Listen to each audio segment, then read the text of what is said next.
¿Sueles apretar la mandíbula sin darte cuenta? ¿Duermes con los dientes y la mandíbula apretada al dormir? Te voy a enseñar a hacer unos ejercicios para quitar tensión de la mandíbula y relajarla, para poder descansar y evitar problemas dentales, problemas en la articulación de la mandíbula y el bruxismo.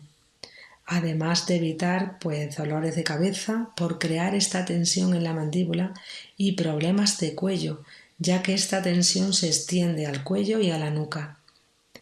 El bruxismo tiene su origen que es psicológico, por exceso de estrés y rabia contenida, y no vamos a conseguir eliminar esta tensión en la mandíbula si no eliminamos estas circunstancias de nuestra vida.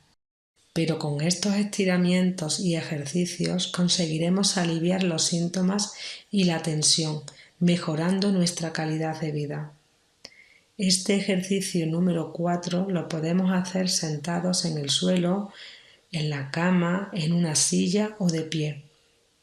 Es muy importante que todas las presiones se realicen por igual en los dos lados con la misma presión aproximadamente, para no desequilibrar la mandíbula. Colocamos los nudillos en una zona que suele estar dolorosa por el bruxismo, que es justo delante de la parte alta de las orejas, y echamos el cuerpo hacia adelante si estamos sentados en el suelo, en el sofá o en la cama.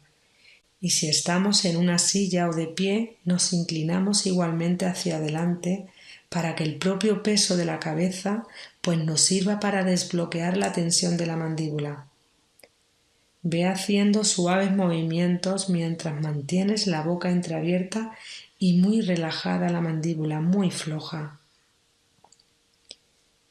A continuación, coloca los dedos pulgares en el hueso debajo de tus orejas y los demás dedos por encima y delante de tus orejas, como estoy mostrando, dejando el cuerpo caer hacia adelante para que el peso de la cabeza haga el trabajo de descargar la tensión acumulada en toda la articulación temporomandibular. Procura tener siempre la boca entreabierta durante el día, con la lengua dejada caer en el paladar suavemente para evitar la tensión mandibular. Voy a subir una serie de vídeos, cada uno con un ejercicio distinto, para que puedas practicar cada ejercicio el rato que tú necesites conveniente para descargar la tensión acumulada en tu mandíbula.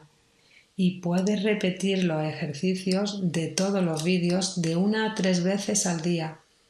Sigue haciendo el resto de los ejercicios que muestro en los siguientes vídeos.